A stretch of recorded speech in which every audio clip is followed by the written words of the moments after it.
Naam, mtazamaji, karibu sasa kwenye awamu ya pili, wakati ambapo tunazungumzia darubini ya afya. Ilivyo desturi, kila siku ya Jumatatu tunajikita na masuala ya afya.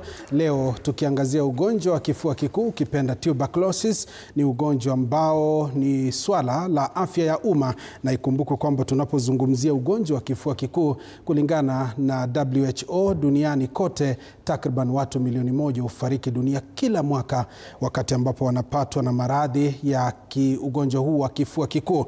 Na mtazamaji, ndiposa tunataka kukuelimisha na vile vile kukufahamisha mengi kuhusu ugonjwa huu, na sitakuwa peke yangu hapa studioni. Nitakuwa na wataalamu wa masuala ya afya, na vile vile tutakuwa tunasikiliza hisia zako kutoka mashinani, na pia tutakuwa tunatangamana na waandishi wetu wa habari ambao wako katika kaunti mbalimbali wakizungumza nawe. Utueleze hisia zako na vile vile mikakati ambayo imewekwa kupambana na ugonjwa huu. Hapa studioni nitakuwa na watambulisha wageni wangu moja kwa moja ili tuweze kuwafahamu na tuanze kuwasikiliza yale ambao watakuwa natueleza kuhusiana na ugonjwa huu wa kifua kikuu, ukipenda tuberculosis. Nianze kwa utambulisho. Kwanza kabisa, aliye mbali nami, dada pale, anafahamika kama Grace Kwamboka. Grace Kwamboka ni mtaalamu wa TB, ama ukipenda ugonjwa wa kifua kikuu, na vile vile HIV. Kuna uhusiano uko pale, tutakuwa tunaangazia hilo, na pia ni mtaalamu kutoka Center for Health Solutions Kenya. Grace, karibu sana. Asante sana. Vile vile anayemfuata mtazamaji anafahamika kama Brown Ashira, ni afisa wa afya ya umma na vile vile ni katibu mkuu wa maafisa wa afya ya umma, ule muungano wa maafisa wa afya ya umma.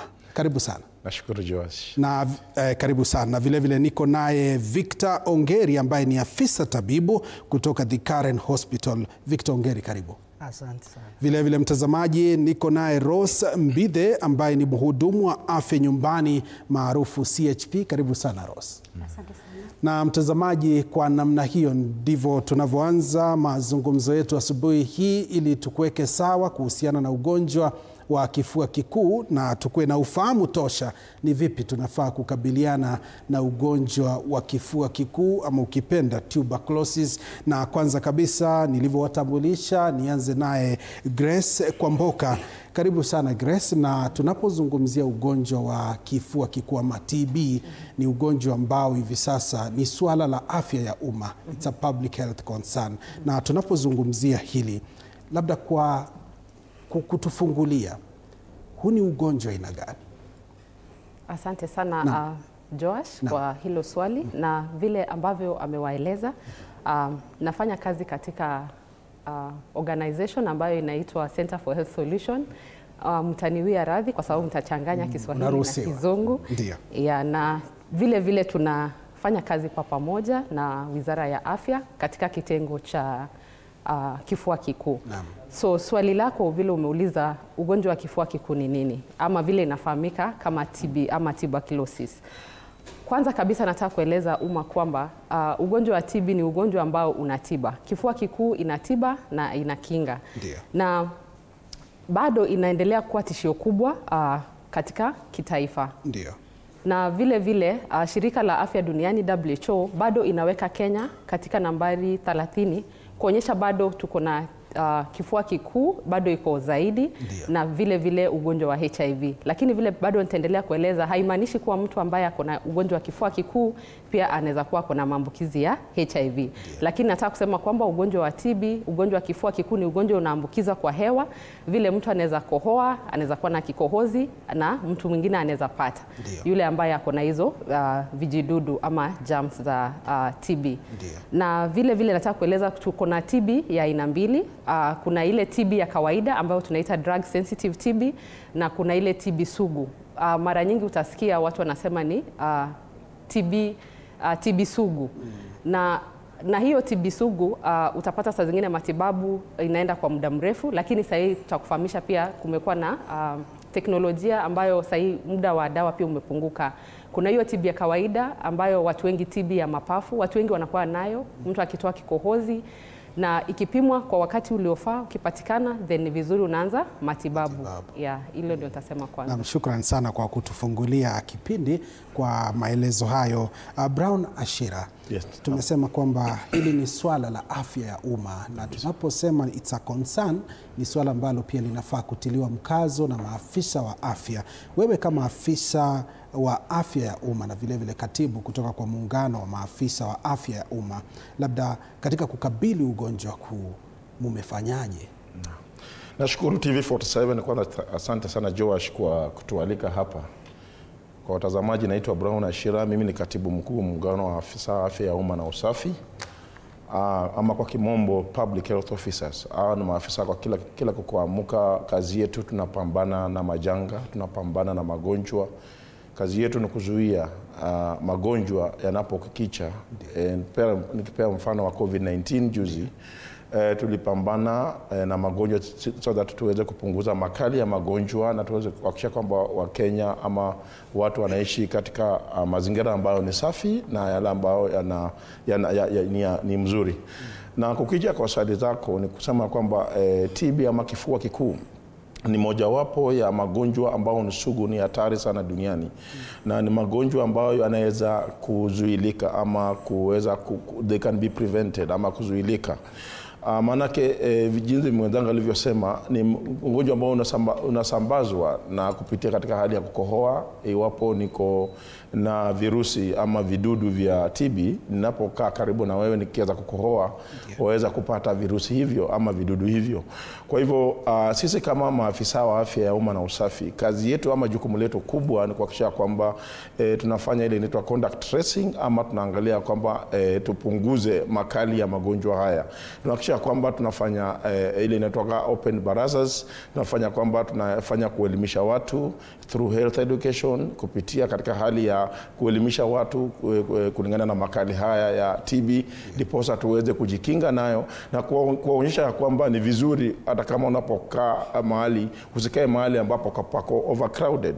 Kumbuka ya kwamba TB huwa inasambaa sana wakati watu wanakaa mahali kuko na overcrowded. Na hata kukaa mahali kuko overcrowded ni vizuri ya kwamba uweze kuvalia barakoa, ama na sio barakoa yote, maana tumeona barakoa ni mingi. Kuna ile barakoa ambayo ni specific ya kuvaa wakati ule uko katika hali ya hatari, na inasemanga ni ile mask N95 mask ndio uweze kuzuia. Kwa hivyo ni watu ambao wako na skills ama wako na skills ambazo za kutosha kupambana na TB, na kila kukicha tunahakikisha kwamba tunapunguza makali na tunaelimisha umma kuhakikisha kwamba wanaweza kuishi maisha ambayo ni mzuri na kujikinga vile inavyopaswa. Shukrani sana Brown Ashira kwa kauli hiyo. Ni sasa nikusikilize Victor Ongeri. Tunapozungumzia tiba na tunapozungumzia, tumemsikiliza Grace, tukamsikiliza Brown, wamegusia namna ambavyo ugonjwa huu unaambukizwa. Kuna mengi ambayo yanafika pale hospitalini unapofanya kazi pale The Karen Hospital. Labda katika kukabiliana na ugonjwa huu, watu wanajitokeza katika kupata vile vipimo vya mapema? Nashukuru sana Jos. Jina yangu ni Victor, ni afisa tabibu katika The Karen Hospital. Ndio. Na nafanya katika kliniki kwa wale wagonjwa ambao wanapatikana na hii bakteria ya kifua kikuu. Kazi yetu haswa kabisa ni wakati umeshapatikana uko na hiyo bakteria ya kifua kikuu, ni kuhakikisha katika wakati wamekuja wamepata dawa na tumewaelimisha. Na vile mwenzangu amesema, tuko na kifua kikuu tofauti mingi sana ambayo tunaelimisha wale ambao wamepatikana nayo. Kuna ile ambayo kifua kikuu inachukua kama miezi 6, na kuna ile sugu sana. Kuna ile ingine inaitwa extrapulmonary tuberculosis ambayo imetoka kwa mafua ambayo inaenda kwa mwili, ambayo inachukua kama mwaka na nusu, na inalingana na vile anaendelea kutibiwa. Na katika kuhakikisha kwamba wamepona ni kwamba kwa kijiji ni vigumu sana ama kwa umma kutofautisha ugonjwa wa mapafu ambayo inakuwa kujulikana tangu ifike katika kliniki yetu ambao tunaendelea kuwatibu, kwa sababu inachukua muda mwingi sana kujua kwamba uko na hiyo bakteria ya kifua kikuu. Na shukran sana Victor Ongeri kwa kauli hiyo haswa katika kupima na vile kugundua ugonjwa huu mapema. Ni kushirikishe Rose Mbithe, tunapozungumzia magonjwa katika jamii iliyofika, serikali ilizindua mpango wa kuhakikisha mpango wa afya kwa wote unafikia Wakenya kwa katika kote nchini. Wewe ni afisa wa afya ama mhudumu wa afya nyumbani ama CHPs, na anaelewa fika umekuwa katika ile program ya kuhakikisha unawatembelea wale wagonjwa ambao wameathirika na TB na vile vile kuweza kuhakikisha wanapata matibabu. Imekuaje, safari imekuaje katika kuangazia ugonjwa huu wa TB kule mashinani? Okay, sisi tuko pale Gangari Ndiyo. kuweza kuwasaidia wale wagonjwa ambao wamepatikana wako na kifua kikuu. Naam. Ule mgonjwa kwanza tunaanza naye pale mashinani. Tunafanya kitu inaitwa screening. Alafu tukishafanya screening, tukipata kwamba ako na dalili kama zile Madam Grace alituambia, kama tuseme kwa mfano umepata mtu anakohoa, anaumwa na kifua, mtu anakuambia kilo zimepunguka na afanye exercise, ama maybe afanye ile tunasema ni programu gani, anataka kupunguza kilo yeye mwenyewe kutaka, anashindwa kutembea vizuri, anashindwa kupumua, ama anakuambia usiku akilala anatokwa na jasho nyingi usiku, saa zingine anakuwa na fever, hata wakati kuko na joto anasikia baridi. Kwanza tunamrefer kwa hospitali. Tukitumia referral that is tool which is MOH 100, tunamtuma hospitalini. Tukishamtuma hospitalini tuna make sure amekuwa diagnosed, sababu sisi kazi yetu sio kudiagnose, si tuna refer pale hospitalini. Akishafika hospitalini anakuwa diagnosed na daktari. Daktari akishaona ako na shida, anafaa kwenda lab, anamtuma kwa lab. Lab akishaenda kuchunguzwa, labda hapo ndio wataweza sema ako na TB. Na vile tumesikia kuna TB aina mbili, kuna pulmonary TB na kuna extrapulmonary. Pulmonary TB ni ile inapatikana kupitia kwa kutoa kikohozi. Hiyo nyingine ni ile inapatikana labda ameenda kupimwa kwa lab, ama maybe ametolewa sample kama damu ili aweze kwenda kupimwa, sababu tunajua ya kwamba TB inashika kila sehemu ya mwili isipokuwa kucha, nywele na meno peke yake ndiye ishiki. Kwa hivyo na hizo process zote tuko pale. Tunafuatana na ule mgonjwa sababu hatutaki tumpoteze hapa katikati. So akishapatikana ni mgonjwa ako na TB, ndiye anatumwa kwa kliniki aende akaanze matibabu, ambapo hapo ndio Victor yuko. Akishafika pale kwa kliniki sasa, hapo ndio anaanzishwa matibabu. Haya, akishaanzishwa matibabu, kuna ile tunaita TB, hiyo tunaita TB pulmonary TB. Hiyo TB ukishapatikana na hiyo TB ni lazima after 2 months ukishaanzishwa dawa utapima kikohozi tena, ionekane kama zile bakteria zimeisha. Haya, ikipatikana kama bado zile bakteria hazijaisha, okay, hiyo matibabu inakuwa na 2 phases. That is intensive phase ambayo unakunywa dawa miezi 2, ambayo ni combination ya 4 drugs. Then from there the second phase ambayo unakunywa dawa for 4 months, hiyo ni combination ya 2 drugs. So na hiyo dawa unapewa kulingana na kilo yako. Na wewe mwenyewe kama mhudumu wa afya nyumbani lazima ukue pale ndio uweze kufuatilia. Ndio pia hata ule mgonjwa akirudi kule mashinani uko unamguide through, na pia unaendelea kumwelimisha. Haya, umepatikana uko na TB extrapulmonary. Ni vizuri wale wagonjwa ama wale watu unakaa nao kwa nyumbani, si wagonjwa, wale watu unakaa nao kwa familia, ama wale mnashinda nao kama sasa hapa, wale unashinda nao kama Joa zawa wafanyikazi wenzako, ni lazima pia hata wao wascreeniwe, waonekane kama wako na TB. Wakipatikana kuna mmoja ako na TB, anaanzishwa dawa immediately. Alafu wale wengine wakipatikana hawana shida, watapewa dawa ya kuzuia TB. Na si ati tu kuzuia sababu unaweza pata, but ni ya kuzuia labda ukipata isikuwe na makali mingi.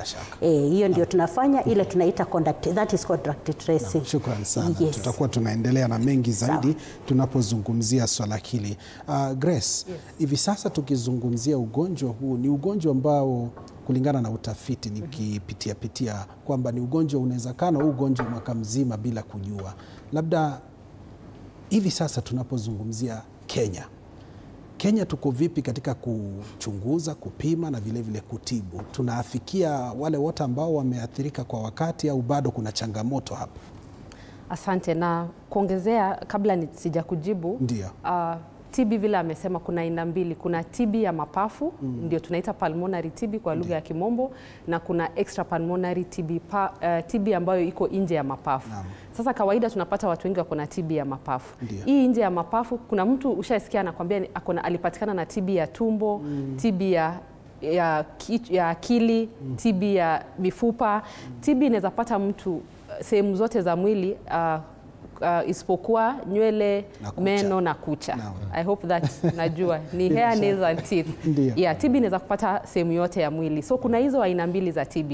Na jambo pia nataka kusema vile mwenzangu ameeleza Rose, ukiangalia zile dalili na ishara, kuna hizo za watu wazima vile ameeleza, na TB haipati watu wazima peke yake, hata watoto.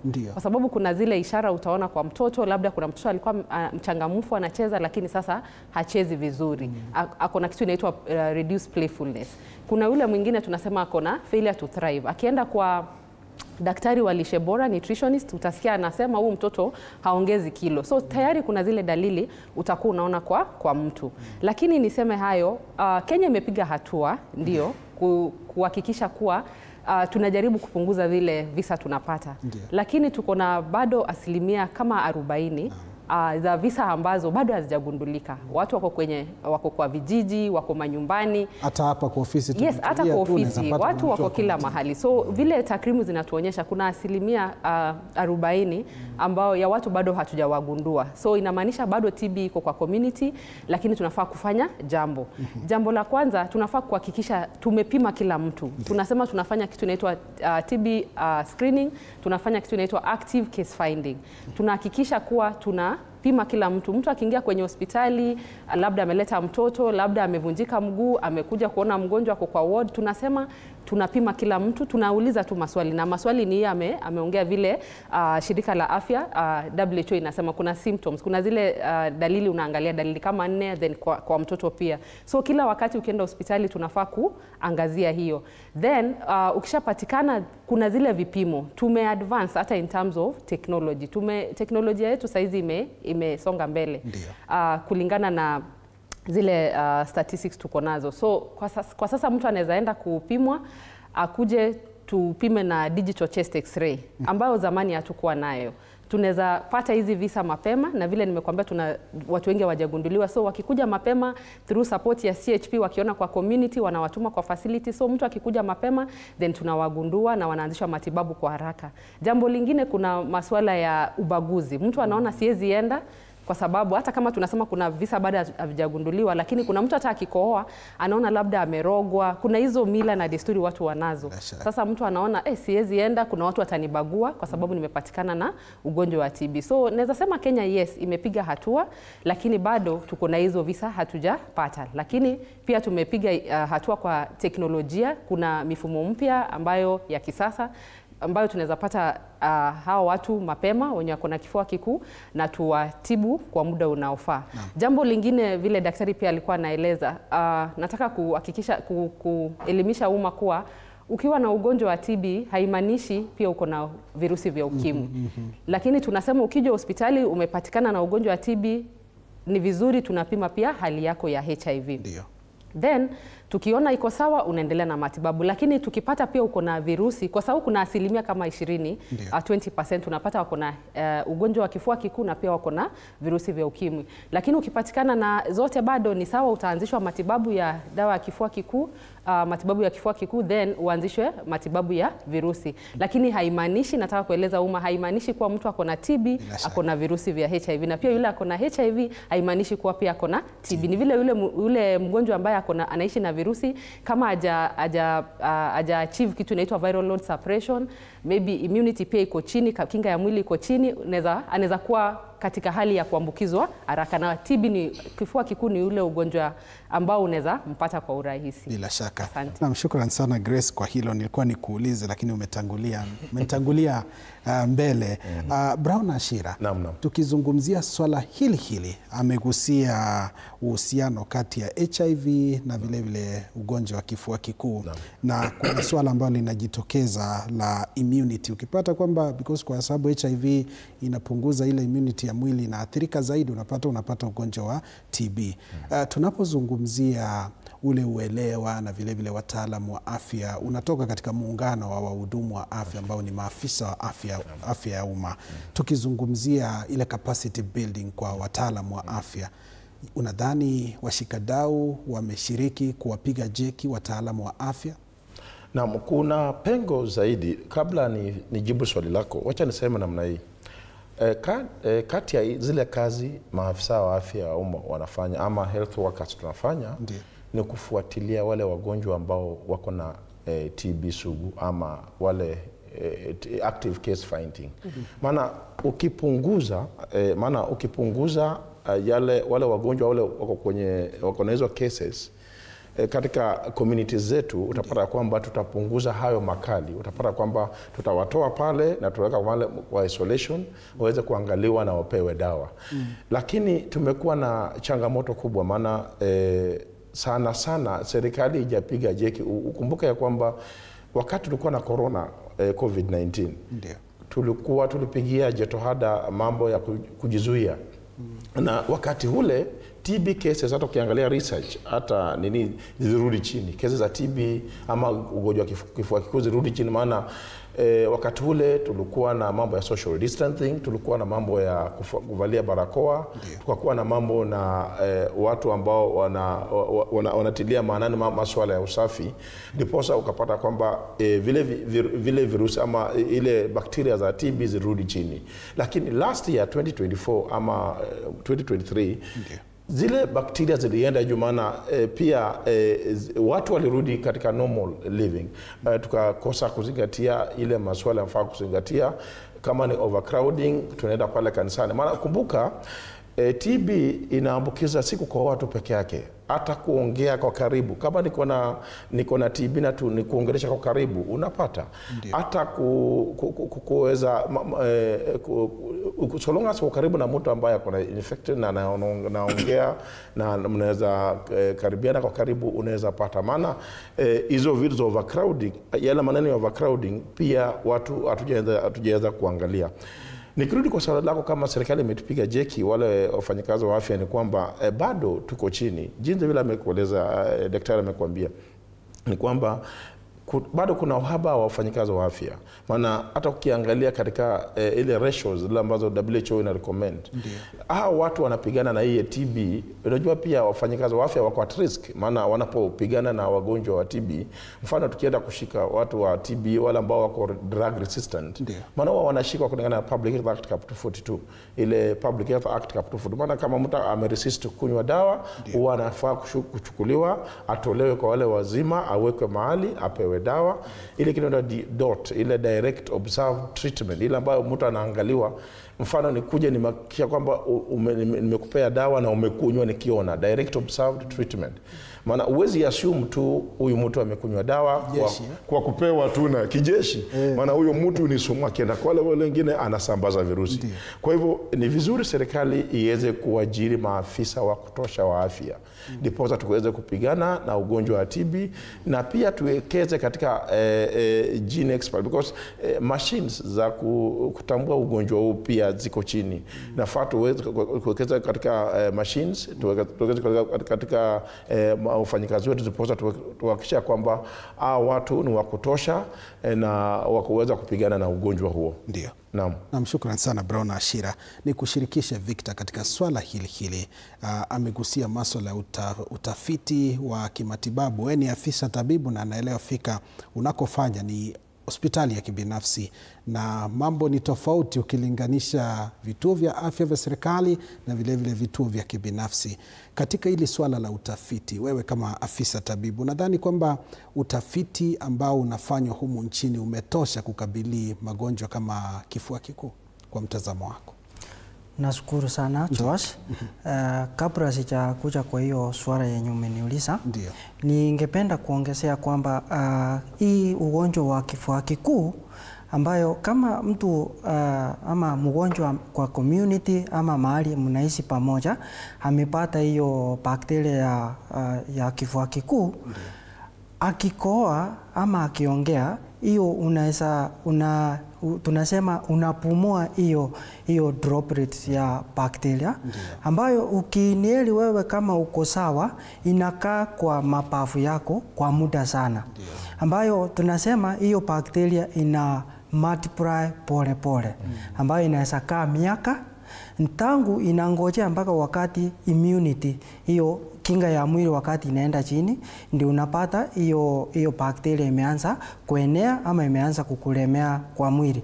Kwa hivyo sisi wote ambayo tuko kwa umma, kwa wakati mmoja ama wakati mwingine tunaweza kuwa tumepata hiyo bakteria na tumeinhale na imekuwa hapo imetulia tu, na hiyo ndio tunasema inangoja immunity ikishuka ndio inaanza kuinuka, na hiyo tunaita latent tuberculosis, ambayo ni tuberculosis ambayo imerara, inangoja tu mpaka wakati immunity ikienda chini ndio inaanza kuamuka.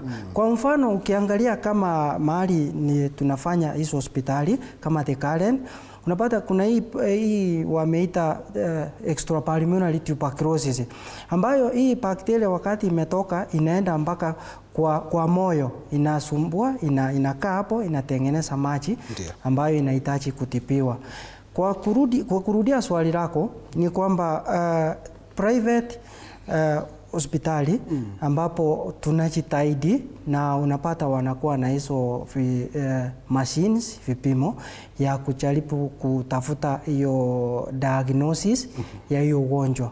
Kwa mfano mgonjwa akikuja kama amefanyiwa x-ray haijaridhika, anapelekwa kama inaitwa MRI, cardiac MRI, ambayo inajaribu kuangalia hiyo bakteria ya tuberculosis, ambapo kulingana na saa zingine kama ni ukipata mgonjwa kama hakuna hii vipimo ya kupima, saa zingine unatibu kulingana na wenzangu watakwambia inaitwa clinical diagnosis, ambapo kama una mashini ya kutosha unaweza tumia hiyo kwa kutibu mgonjwa ili tupate kupona. Ndio. Na shukrani sana Victor Ongeri kwa kauli hiyo na vile vile ushauri huo kuhusiana na namna ambavyo utabibu unafanywa humo nchini. Rose, tukiendelea kuzungumzia jukumu lenu kama maafisa ama wahudumu wa afya nyanjani, hivi sasa tunapozungumza kuna mengi ambayo yanaendelea katika utandawazi wa sasa. Tunazungumzia teknolojia, labda kuna teknolojia ambazo mnazitumia kama maafisa wa afya nyumbani katika kuhakikisha visa hivi vinarekodiwa namna ambavyo inapaswa na vinafuatiliwa? Okay, vile tunafanya, tuko na simu ya rununu ambayo tunatumia ya kufanya screening pale nyumbani. Kuna hiyo app inaitwa Hitches ambayo tunatumia wakati tunaenda kule nyumbani. Kuna maswali huwa tunauliza. Tukishaulizia ndio sasa tunaweza kutuma mgonjwa pale. So from there, sababu atakuwa kutoka kwa nyumba yako ama ushauri yako, utakuwa unafuatilia kama maybe ameenda kuchukua madawa ama labda amerudi kwa kliniki. Lakini sana sana wakati mgonjwa anafika hospitalini, kuna wale tuseme CHV tuseme kwa mfano wanafanya na program fulani ambayo wanafanya hiyo kazi ya kufuatilia, sababu si wote wanaweza enda kufuatilia pale kwa kliniki. So tukienda pale kuna zile tools tunatumia, kuna tool tunatumia ambayo inaitwa interrupter tracing form, na pia kuna contact tracing form. Contact tracing form hiyo ni ile ambayo unafuatilia, tuseme mgonjwa amepatikana na TB ambayo ni pulmonary TB, ile imepatikana kwa mapafu, hiyo ndio unatumia kwenda kufanya screen. Unarudi kule nyumbani, wale watu wanakaa na ule mgonjwa, unaenda kwa screen, alafu ndio unajaza pale kwa ile form, unajaza ile siku umeenda, ile siku umemtuma kule hospitalini, kila kitu itajika pale. Na kama mgonjwa amepatikana na, utangoja mpaka results zitoke. Kama amepatikana na TB utajaza pale amepatikana na TB, kama hana TB utajaza pale hana TB, but you make sure kama amepatikana na TB ameanzishwa matibabu. Kama hajapatikana na TB uta make sure huyo mgonjwa umefuatilia ameanzishwa TPT, that is treatment preventive therapy, ameanzishwa ya kuzuia TB.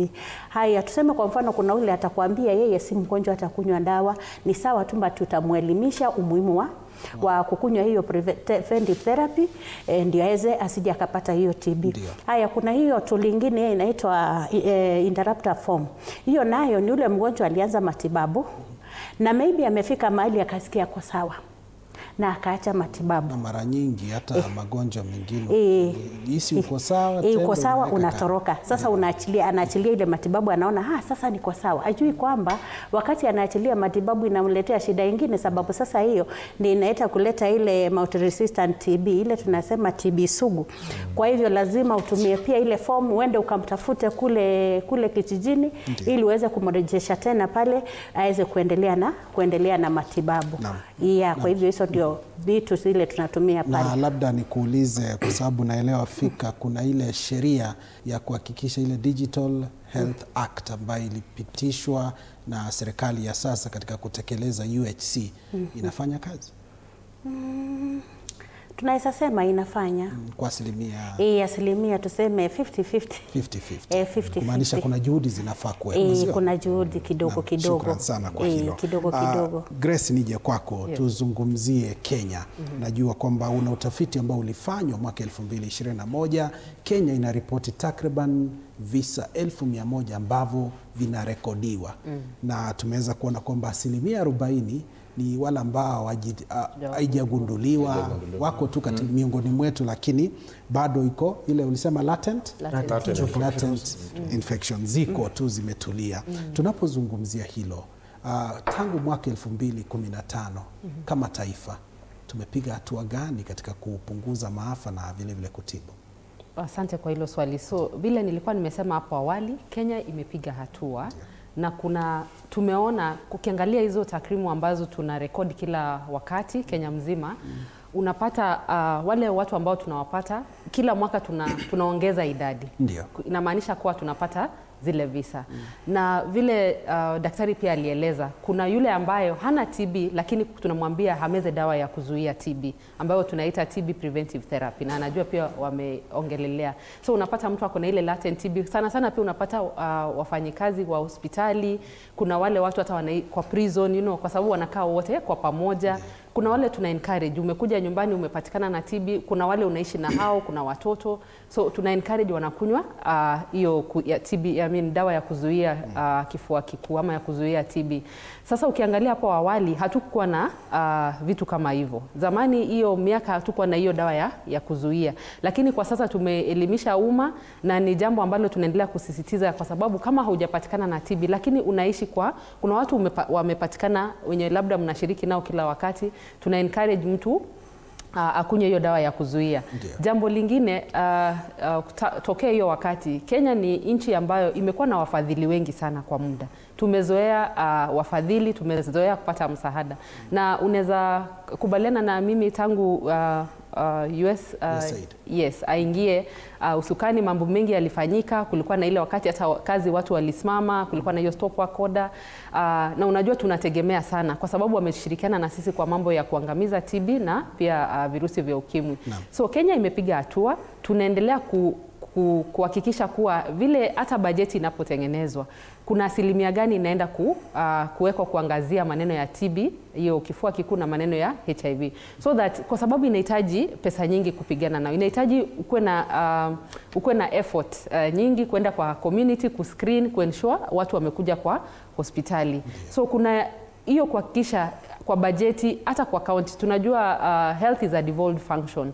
Even kwa county government, what kind budget gani imewekewa maneno ya afya, na sana kuangalia maneno ya TB na maneno ya HIV. Kushirikiana pia, jambo lingine ni vizuri pia watu wanashirikiana, kwa sababu kumekuwa na hiyo ushirikiano na kampuni zingine. Unapata kama Global Fund, kumekuwa na Red Cross, kumekuwa na Amref, shirika kama ambalo unafanya Center for Health Solution, ambazo zinashirikiana na Wizara ya Afya kuangalia na kuelimisha umma hii ugonjwa hiko, na ni vizuri watu watibiwa mapema ndio tupate zile cases. Kenya pia katika hiyo kitengo cha kuzuia TB, National TB Program, pia iko na National Strategic Plan ambayo iko 2024 to 2028 ambayo tunatumia saizi. Kuna mikakati nyingi ambazo zimewekwa kwa sababu tunafaa kuwa tumemaliza TB by 2030. Ndiyo. Yeah, najua imebaki miaka imebaki miaka kama 3-4 tufike hiyo wakati. So kuna zile hatua ndio tunajaribu, lakini kwa muda tunaona Kenya ilizoea kwa muda mrefu sana wale wafadhili, na sana sana waliangazia maneno ya hiyo kifua kikuu na HIV. So kuna hizo steps kidogo but najua hatujafika pale, but tuko na target ya kuhakikisha by 2030 tumemaliza TB na pia tumeangamiza ugonjwa wa HIV. Shukrani sana. Rose, hata kabla nisikiliza mabingwa, wewe uko pale nyanjani. USAID walisimamisha ule ufadhili ambao uko pakubwa katika kushughulikia magonjwa kama TB na vile vile HIV. Labda hilo limekuathiri vipi kama mhudumu wa afya nyumbani? Okay, naweza sema hilo imeniathiri sana, sababu tuseme kwa mfano ile kipato nilikuwa napata kidogo ya kunisaidia. Kwanza sisi tulianza kitambo, ilikuwa mwezi wa 6 ama ni wa 9 ndio tuliweza kusimamishwa ile kazi tulikuwa tunafanya. Na umefanya kwa muda upi haswa wakati wa ufadhili huo? Wakati wa ufadhili naweza sema nimefanya kwa muda. Sababu mimi ama TB champion, being a TB warrior. Survive TB, and yeah, I am a TB survivor, if I can say. So I can say is my passion, because I've worked in an TB program since 2012. Hii program ikikuja, ikitoka, ile ingine tunaendelea hivyo hivyo. Lakini hii najua ya kwamba iliniumiza, naweza sema iliniumiza sababu ile kitu nilikuwa napata pale ilikuja ikakatika kabisa. Ikakatika mwezi wa 9 ndio iliisha completely last year. Lakini hiyo haikunifanya nisiendelee na kazi yangu, sababu kazi yangu ni kusaidia ule mgonjwa. I have a passion in community work. So niliendelea, but bado naona nimepungukiwa, sababu unaona ile kitu ilikuwa unangojea mwisho wa mwezi hakuna. Grace was my boss, so it was like hata yeye alienda mute wakati sasa wakati ilienda akaenda, hata yeye akaenda mute, sababu hata alishindwa watoto wake wataenda wapi, because there was a group she was coordinating. Sasa anashindwa, kila mtu anampigia simu, ni aje boss, ni aje mtu wetu. So ilituathiri, sababu even I can say most of us went into mental health issues, if I can say, and that is for true. So ilikuwa sasa ni wewe na Mungu wako, ama utafute mbinu ile utaweza fanya nini, utaweza jisaidia ya kusurvive. But I thank God we are there. At least saa hii tunaweza sema PS Kenya imekuja, despite that I support kwa hospitali na tunafanya community TB saa hii, but we are doing it very well the way we are doing it, and we will continue doing it. That is what I can say. Shukran sana Rose, na vile vile kwa ujasiri huo kujitokeza pia kuwa balozi, kwa sababu ni juhudi ambazo hazitokei hivi hivi, lazima kuna bidii ambayo imewekwa. Nikusikilize Brown Ashira, tunapozungumzia ufadhili wa afya ni swala nyeti. Amelizungumzia dada hapa Grace, amezungumzia kuhusiana namna ambavyo hata serikali inafadhili. Hatujafikia 15% ambayo imependekezwa. Hivi sasa Kenya tunachezea 3-4%. Labda tukizungumzia ufadhili wa afya, wewe kama ambaye ni kiongozi kutoka kwa ule muungano wa maafisa wa afya ya umma, tufanyeje ili tupate ufadhili tosha, kwa sababu taifa ambalo lina wagonjwa si taifa ambalo linaendelea? Kabisa ni jambo la kusikitisha sana Josh, maana serikali yetu ukiangalia priorities areas ni kama ziko upside down. Tutilii maanani sana ufadhili katika sekta ya afya, na ndio tunajenga nchi ambayo ni ya watu wagonjwa. Hatujengi nchi ambayo ni ya watu ambao ni wazima. Vision zetu ama maono yetu kama taifa yako upside down. Hata ukiangalia katika treaties na international treaties kama Abuja declarations naongelea about 15%, lakini Kenya bado hatujapiga hata hatua ya 4%. Nikipeana mfano wa bajeti ambayo ilipita, unapata kwamba katika hali ya prevention ama kuzuia tulipewa pesa hafifu sana, hata hazijafika 17 billion. Pesa kidogo sana. Hata kabla hata Trump ama the international community itoe ile ufadhili, tulikuwa tumezoea sana kutegemea mambo ya international community.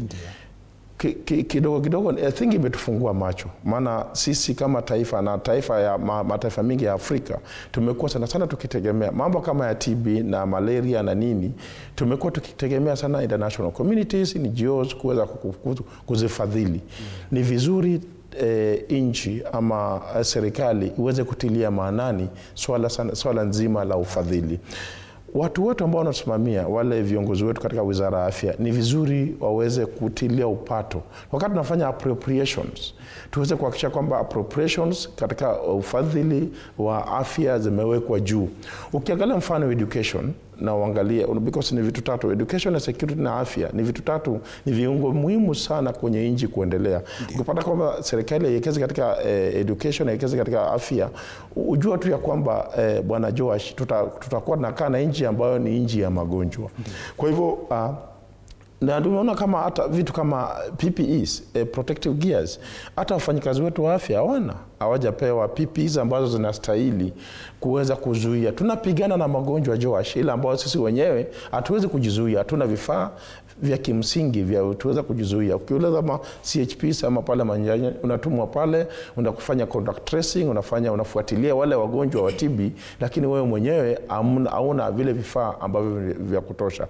Kwa hivyo ni changamoto ambayo serikali inafaa kuhakikisha kwamba katika hii budget ambayo inayokuja, na natolea changamoto hata wizara yetu, waziri wetu Duale na katibu wetu Mdhoni na wengine, tuweze kuhakikisha kwamba kabla budget ile pale kwenye bunge, na wabunge wetu waweze kuelewa, kamati ya bunge pale kwenye bunge waweze kuhakikisha kwamba tuko na hela za kutosha katika sekta ya afya kuweza kufadhili miundo msingi, kufadhili dawa, kufadhili PPEs, kufadhili kuajiriwa kwa wafanyikazi wa hawa umma, ndipo waweze kupigana na haya magonjwa.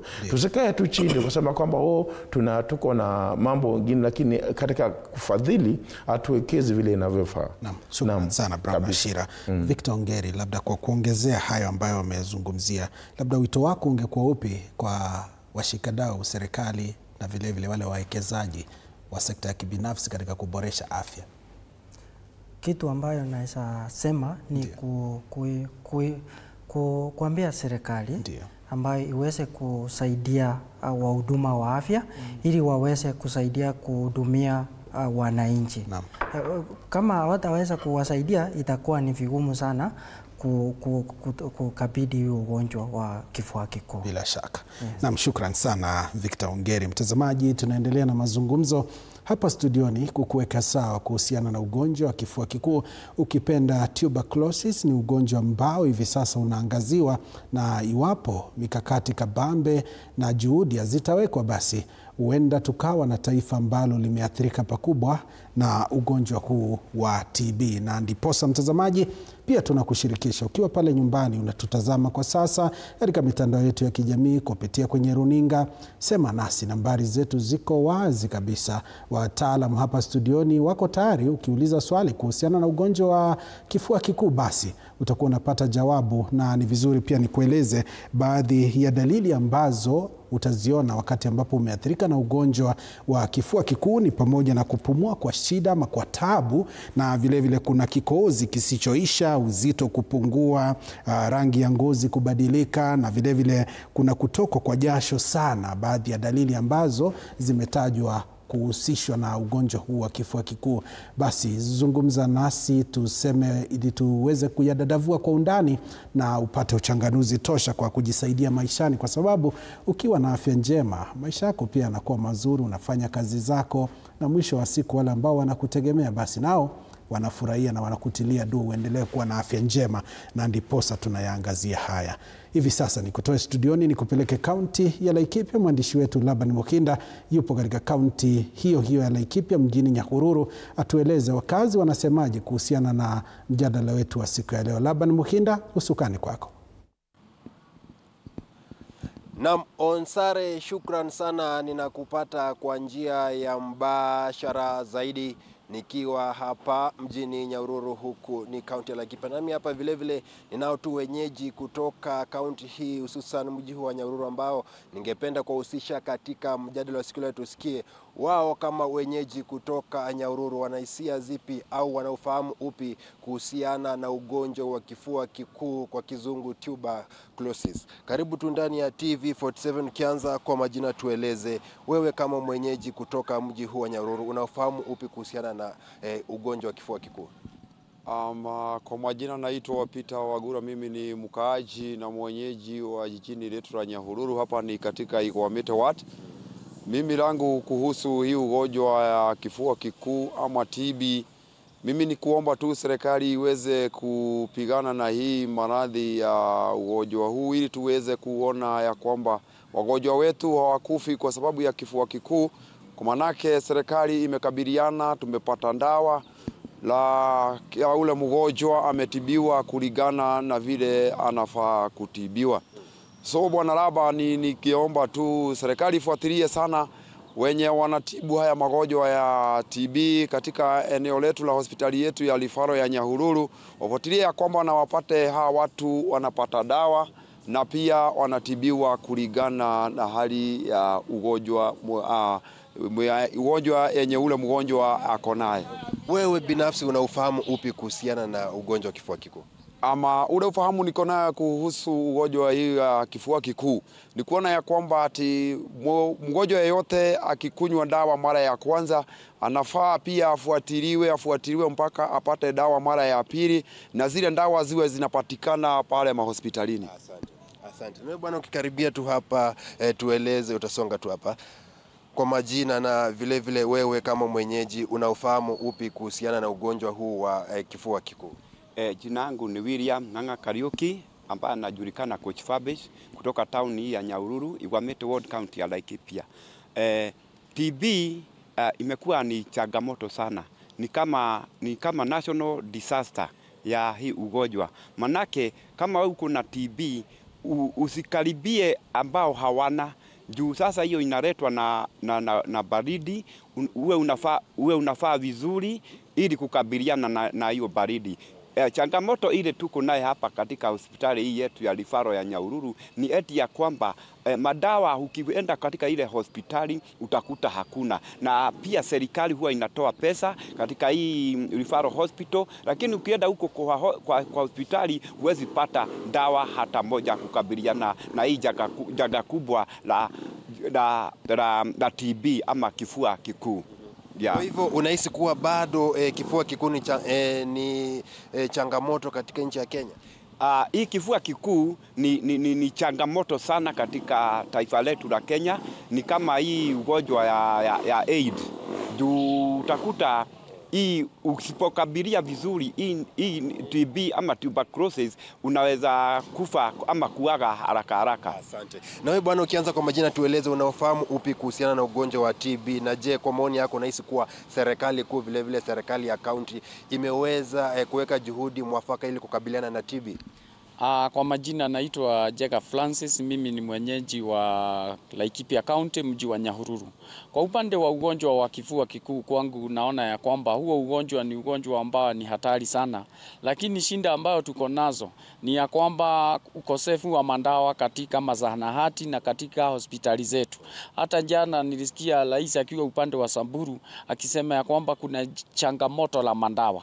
Kwa hivyo ile kitu ningehimiza serikali ni kuweka madawa pale na kuona ya kwamba katika zile zahanati zetu ambazo ziko katika vijiji madawa yamefika pale. Maana changamoto ingine ya wagonjwa hawa ni kutoka sehemu mbali kukunja mpaka kwa hospitali ambazo ziko katika mijini. Kwa hivyo tungeomba madawa, madaktari ambao watafika pale mashinani ili hao wagonjwa wahudumiwe kwa njia ambayo inafaa. Kwa maoni yako unahisi kuwa wenyeji hususan kaunti ya Laikipia wana ufahamu wa kutosha kuhusiana na TB? Kwangu ninaona ya kwamba kuna changamoto, maana wananchi ambao wako mashinani hawajaelewa sana changamoto la ugonjwa wa kifua kikuu. Hata jinsi ya kueneza ule ugonjwa, ni vizuri serikali iweke watu pale mashinani kote nchini ili pia tuwe na upungufu wa ugonjwa huu, maana watu wengi huenda hawajui hata dalili za ugonjwa wa kifua kikuu. Kwa hivyo tunaomba serikali pia iweke watu mashinani ili waende waelimishe wale wana vijiji ambao wako pale mashinani. Asante. Na Onsare, kama vile ambavyo umesikia, hayo tu ni maoni ya baadhi ya wenyeji kutoka mji huu wa Nyahururu wakisema kuwa hamasa kuhusu ugonjwa wa kifua kikuu bado ni finyu mno, hivyo wanaomba serikali kuu, vile vile serikali ya kaunti kushirikiana na Wizara ya Afya kuhakikisha kuwa imeweza kutoa hamasa ya kutosha kwa wananchi ili kukabiliana ipasavyo na ugonjwa huu. Kutoka kwangu mie Laban Muhinda nikiwa hapa mjini Nyahururu, huko ni kaunti ya Laikipia, sina la kuongezea la kuregesha usukani kwako Onsare.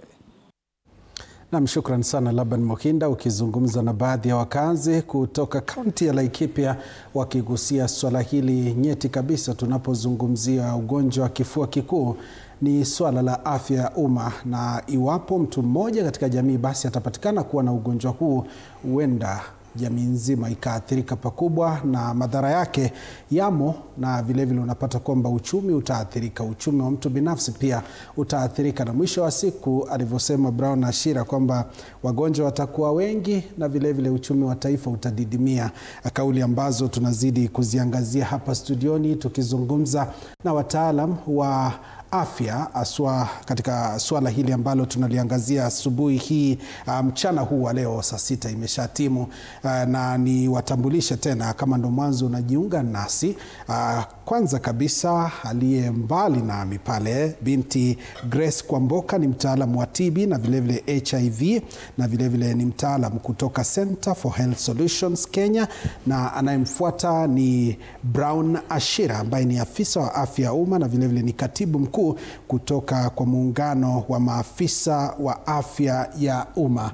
Vile vile mtazamaji, tuko naye Victor Ongeri, ni afisa tabibu kutoka The Karen Hospital, na vile vile niko naye Rose Mbita ambaye ni mhudumu wa afya ya afya nyumbani ambaye ni CHP. Mtazamaji, hivi sasa naarifiwa tuna simu kutoka Homa Bay. Habari za sasa, na karibu sana katika mjadala. Tueleze hisia zako na mchango wako ni upi kwenye mjadala. Halo, mimi naitwa Mika. Nimepata vile hiyo nini na TV inafundishwa kwa TV ya TV47. Ndio. Na niko na swali kwa sababu nilikuwa mgonjwa karibu now 2 months. Ndio. Ilianza tu kama pneumonia. Naam. Wakanitibu pneumonia, wakanipatia hiyo dose yote ya pneumonia ikaisha. Naam. Alafu wakanipima vile nilienda, wakaniambia niende nisize kohozi. Ndio. Nikapima kohozi. Haikupatikana, wakanipima HIV. Pia haikupatikana ugonjwa.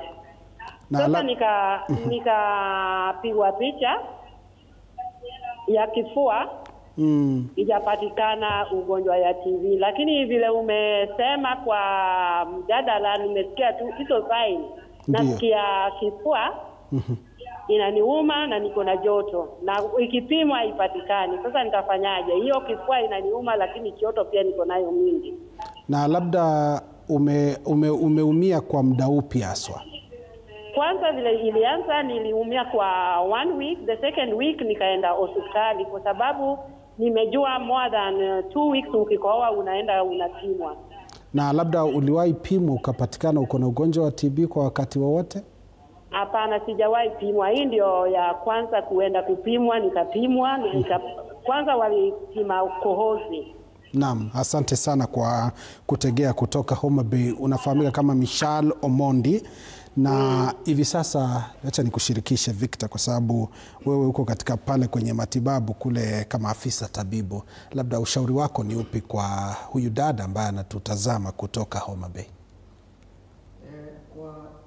Kwa kusema hiyo ni kama ni missed opportunity, kwa sababu ukipata hii tuberculosis saa zingine inakuchanga kama acute infection ambayo inakucha kama pneumonia. Ndiyo. Na tumesema ya kwamba wakati dalili ambazo saa muhimu sana kujua kama uko na kifua kikuu ni kukuwa na hiyo kukoa ambayo haina muda, na saa zingine unakuwa na hiyo kifua unasikia uchungu, unasikia joto na usiku unatoa jasho. Kwa hivyo unapata saa zingine kama vile wameweza kumupima, unaweza pata ni tekniki, unaweza pata ya kutoa hiyo sambuli ama kikohozi.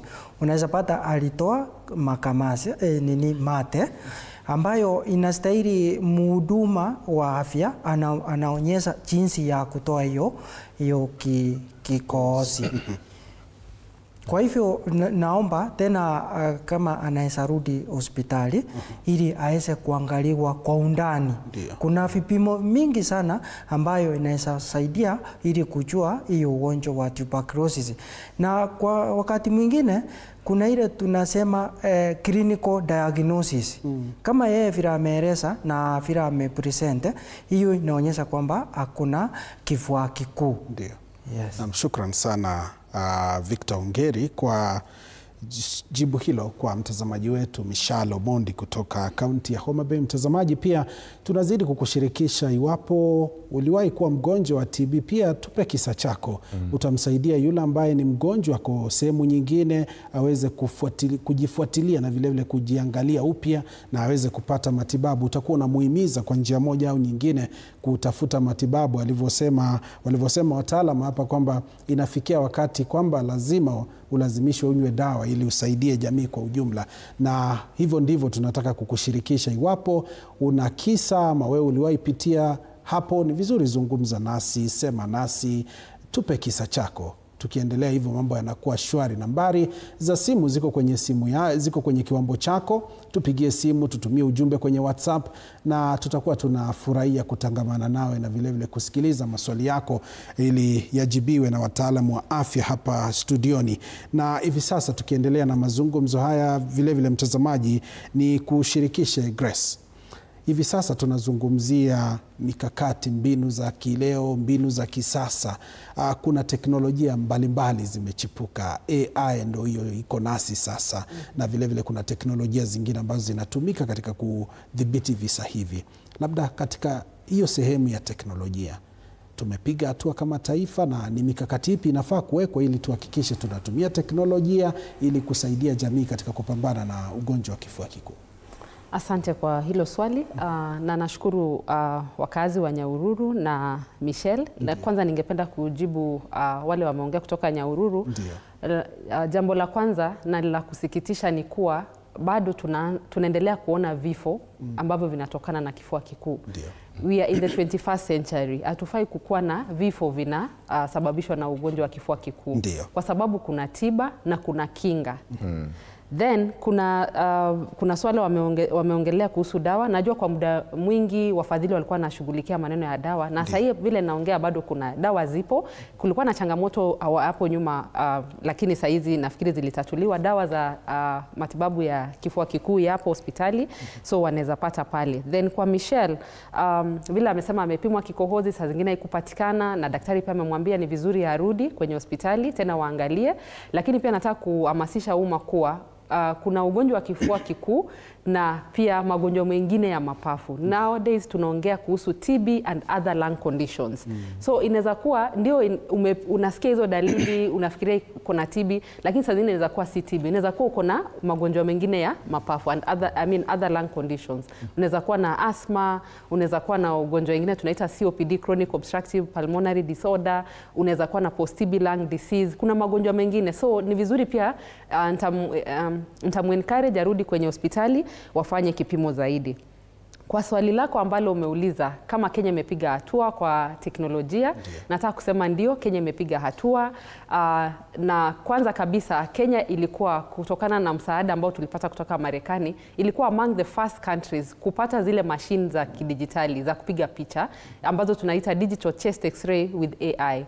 So Kenya ilikuwa among the first countries kupata, na saa hizi vile ninapoongea mwezi wa 9 serikali yetu, Ministry of Health through the CS wali launch other 80 machines 80 zilienda kwa county hizi 47. So kila county angalau imepata machine moja mbili ya kuhakikisha kuwa watu wanapatikana, wanapimwa kwa mapema na wanapatikana kama ni TB mapema wanawekwa kwa matibabu, kwa sababu tunataka kuzuia hizi vifo ambazo zinatokea, kwa sababu tunasema TB haifai kuua mtu. Tambulika mapema na usaidike. So ndio kuna hatua ambayo tumepiga. Inaweza kuwa haitoshi, tunaweza kuwa tunahitaji zaidi, lakini kuna hizo hatua tunaendelea kusonga. Sasa hizi vijuzi serikali imelaunch 80 zimeenda kwa kila county. At least utapata kuna county kuna moja, ingine 2, kuna zingine ziko na 5. So hivyo kuhakikisha kuwa tunatumia hii mifumo mpya AI kuhakikisha nisimiss ukikuja kwenye hospitali nisibahatishe ni kifua kikuu ama ni ugonjwa mwingine. Hiyo hizi mifumo za kisasa zinakuonyesha hii ni TB, hii ni kifua kikuu, anzisha matibabu mapema. So kuna hiyo hatua tumepiga. Hata kwa maneno ya HIV pia vile kuna hatua nyingi zinapimwa. Hata sasa pia tunataka kuanza kuona dawa mpya ya kuprevent, ya kuzuia maambukizi ya virusi vya ukimwi ya PrEP. So kuna hatua ambazo serikali inafanya. Inaweza kuwa haiendi haraka vile tunatarajia, but kuna mikakati ambayo inaendelea kuwekwa kuhakikisha tuna align, tunakuwa digital, because dunia pia saizi inaelekea kwa kuwa digitali na kwa maneno ya AI. Na bila shaka, asante kwa kauli hiyo. Brown Ashira, hivi sasa nimemsikiliza Grace amezungumzia ushirikiano kati ya serikali kuu, serikali za kaunti, naelewa fika tukizungumzia afya ni mojawapo ya sekta ambazo zimegatuliwa na kumekuwa na vuta ni kuvute. Tunaelewa kwamba haijagatuliwa 100%, bado kuna ule mvutano hapa kule. Na tunapozungumzia huduma hizi muhimu ambazo zinahitajika kutibu magonjwa kama TB, HIV, unapata kwamba kuna ule mvutano ambao unatokea pale. Labda wewe kama mtaalamu wa afya, tufanyeje ili tuhakikishe seamless treatment inafanyika ama ile healthcare inafanyika kati ya serikali kuu na serikali za kaunti, tusaidie wa Kenya? Kwanza kabisa, serikali, both levels of government, lazima ziwajibike. Serikali za gatuzi lazima zijue kwamba health imekuwa imegatuliwa na serikali za gatuzi zichukue majukumu yao ipasavyo. Kuna counties ama gatuzi fulani, mfano kama Murang'a na zingine ambazo zimepiga hatua kidogo, lakini kuna bado gatuzi zingine ambazo zina struggle katika masuala ya afya. Kwa hivyo serikali kuu ama wizara ya afya inafaa ifanye kazi ya wizara ya afya ni kutengeneza policy ama kutengeneza policy na kuweka kwa counties ifanye kuwa implemented.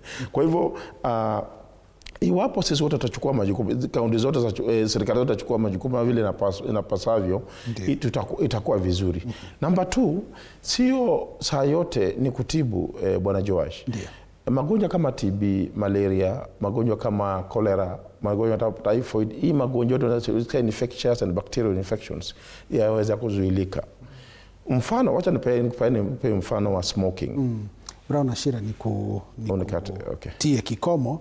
Umezungumzia Murang'a, mtazamaji kutoka Murang'a. Maina, habari za sasa? Labda mchango wako ni upi kwa mjadala wetu wa leo? Maina? Mjadala wa leo naona ni muhimu zaidi. Ndio. Sababu mimi nishaiathirika na ugonjwa unaitwa kifua kikuu. Naam, tupe kisa chako.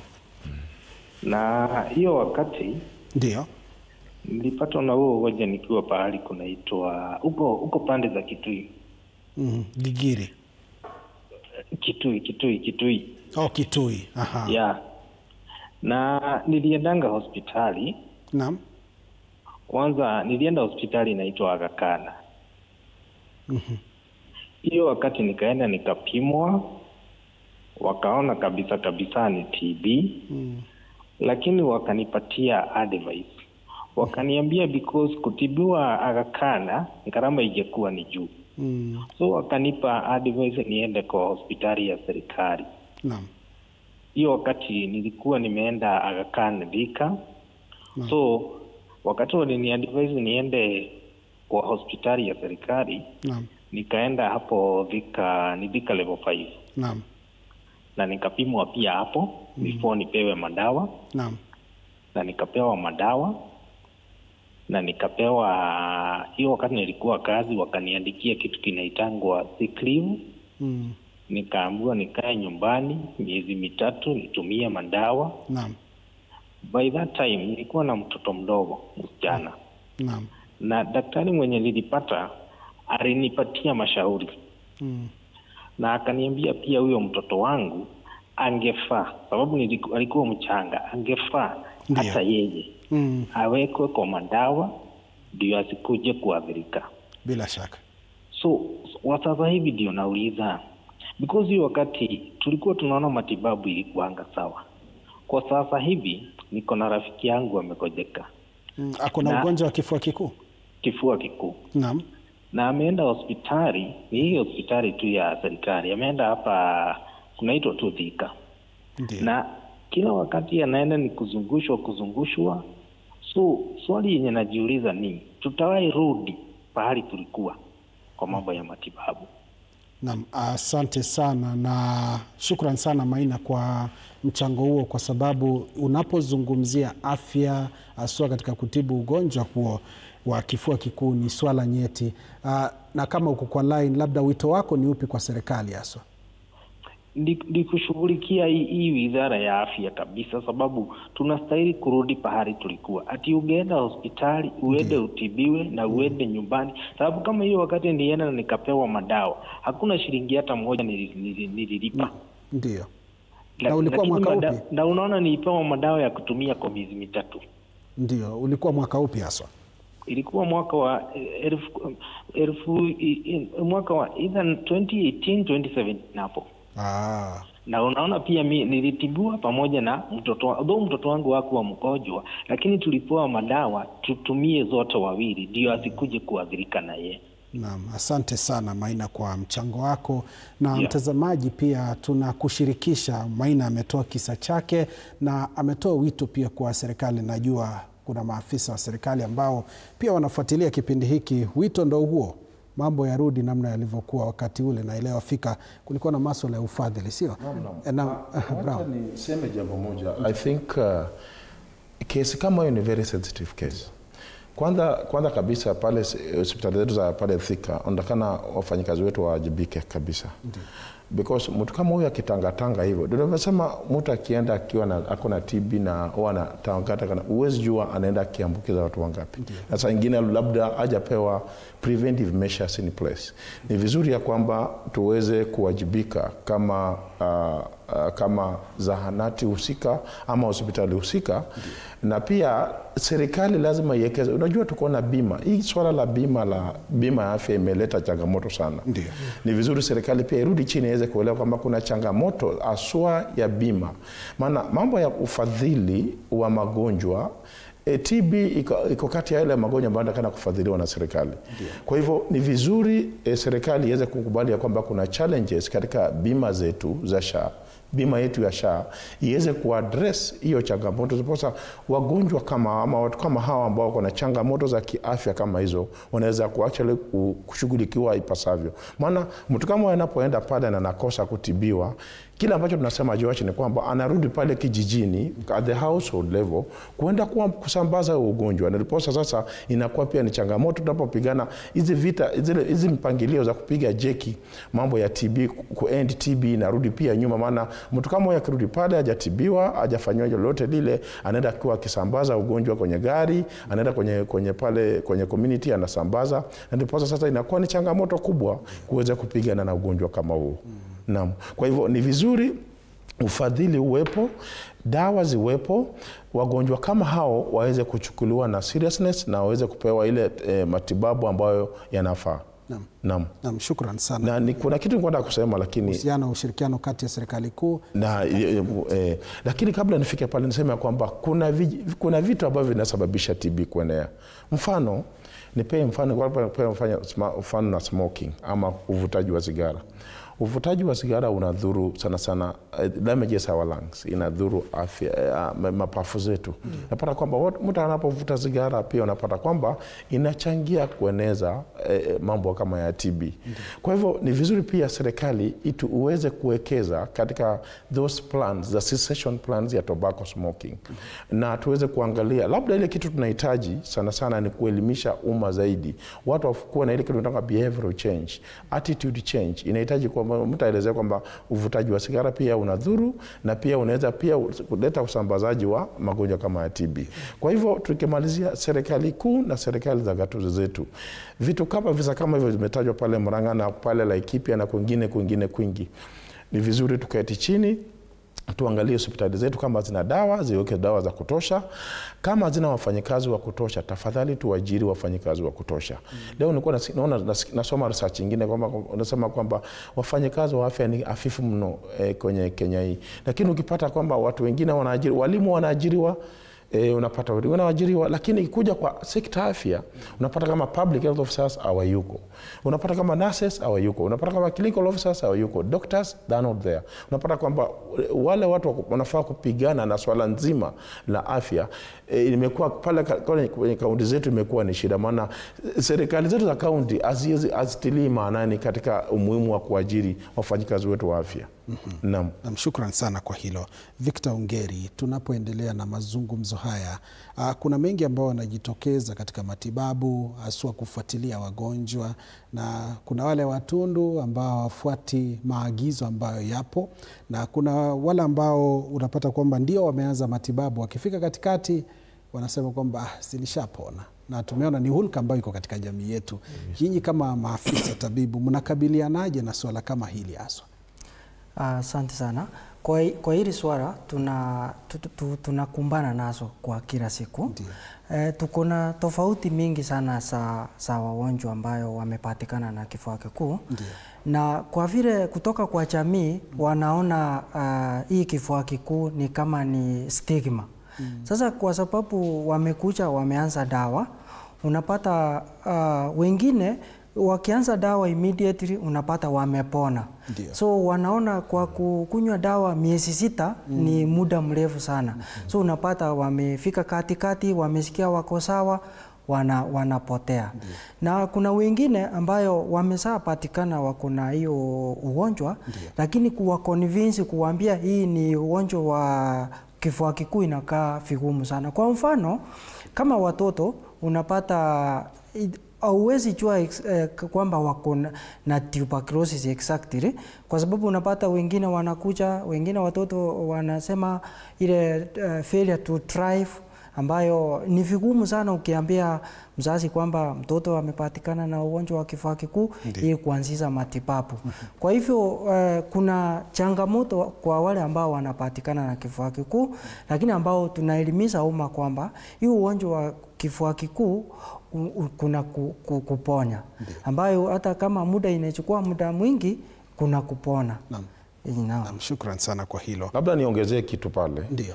Mgonjwa ambaye ako na kifua kikuu, na nasema ni within the constitution, ni haki, ambaye ako na kifua kikuu na anajua anaambukizana ama anapeana kifua kikuu na amekataa ama ameresist drugs ama amekataa drugs, kulingana na Public Health Act Cap 42, sheria Public Health Act, huyo mgonjwa kama huyo anatakiwa kushikwa na kufungiwa mahali so that aweze kuhakikisha kwamba amemeza dawa. Maana tukimruhusu atoke pale aje na pale hajakunywa dawa, tulikuwa na kesi mfano Nakuru, kulikuwa na live case in Nakuru ambayo tulikuwa na mgonjwa ambaye alikataa kunywa dawa, anaenda akizurura kwenye ofisi zetu za county governments, anatoka pale anatoka.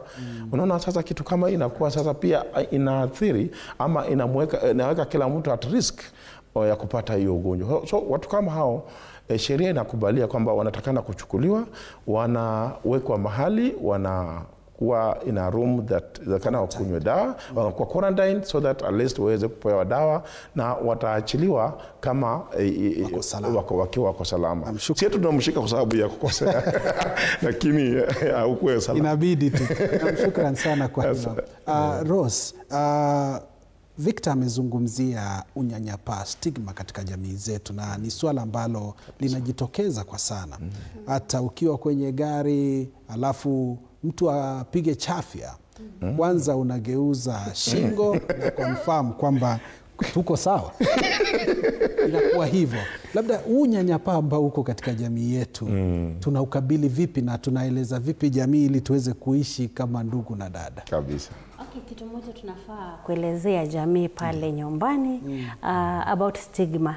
stigma saa hii si stigma ifai kuwa, sababu tumepiga hatua ya kusensitize the community and creating awareness about TB.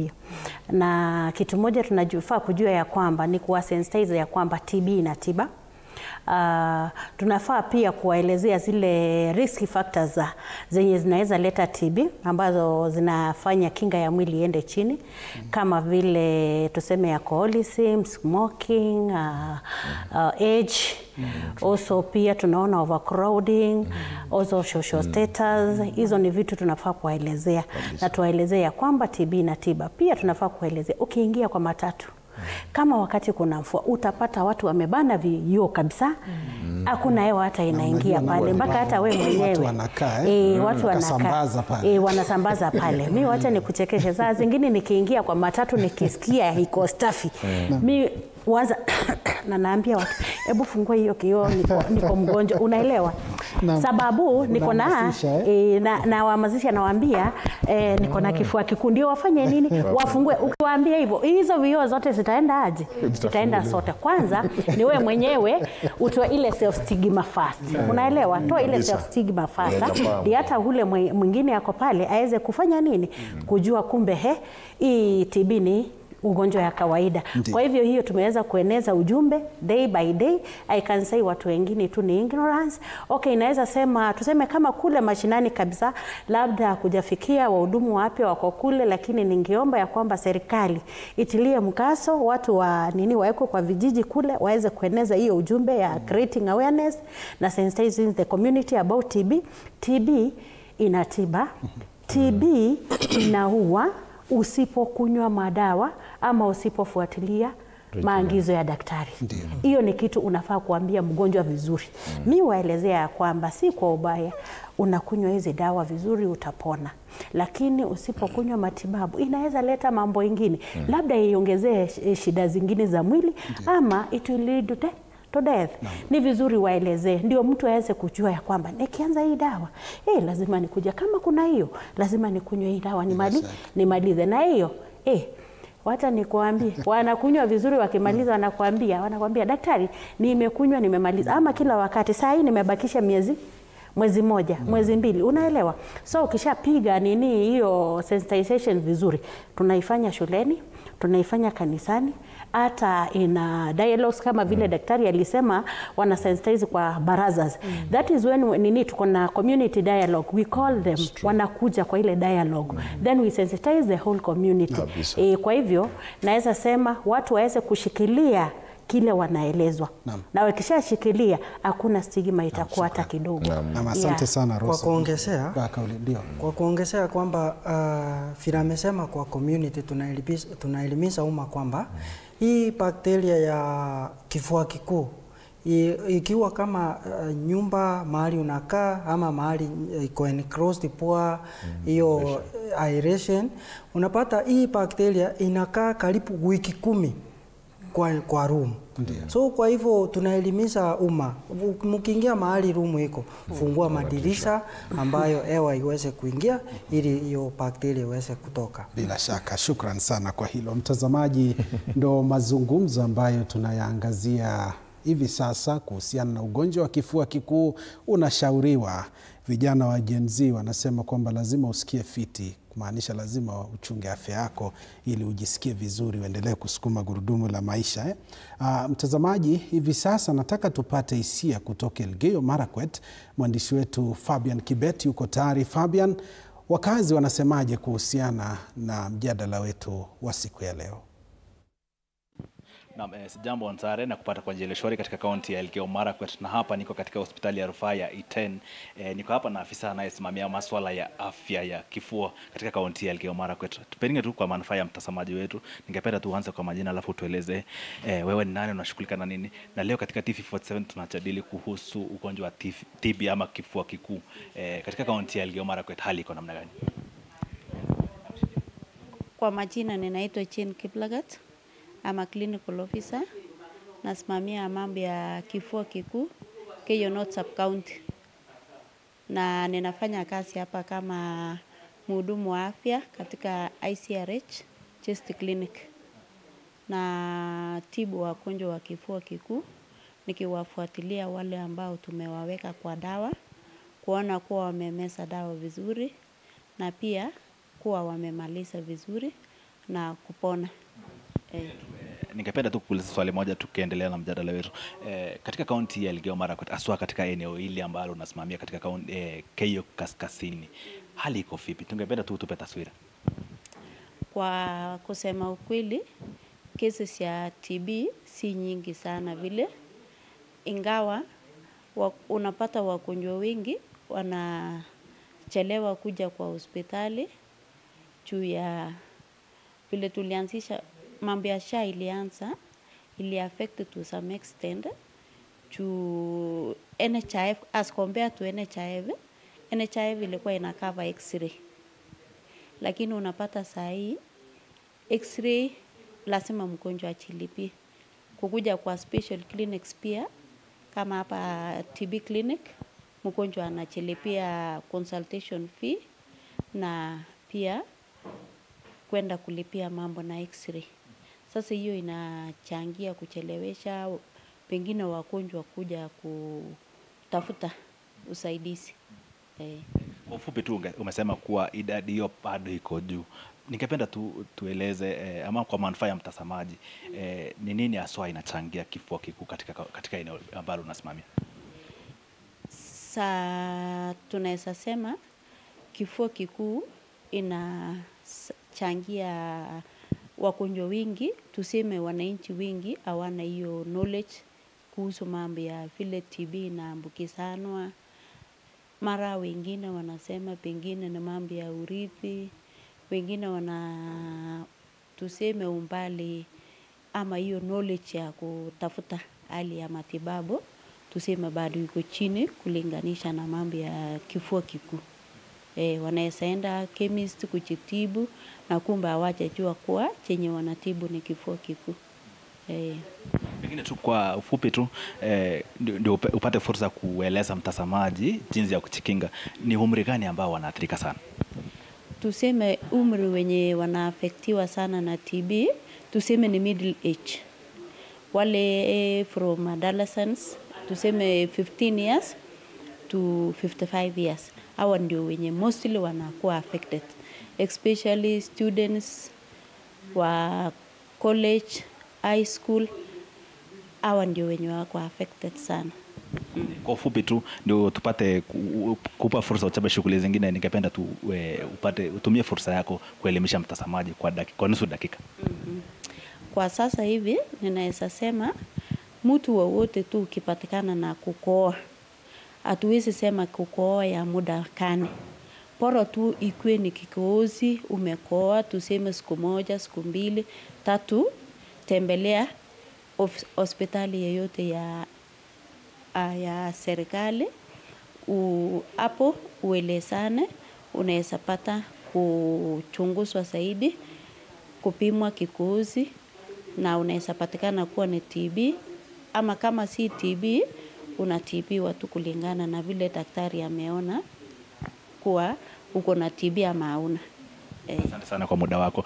Bila shaka Onsare, huyu ni afisa anayesimamia masuala ya afya ya kifua katika eneo bunge la Keyo Kaskazini. Ameweza kutuelimisha na kusema kuwa idadi hiyo bado iko juu, na bila shaka yenyewe amesema TB ina tiba. Na kutoka kwangu Onsare, ningependa kurudisha huskani kwako. Mimi ni Fabian Kibet.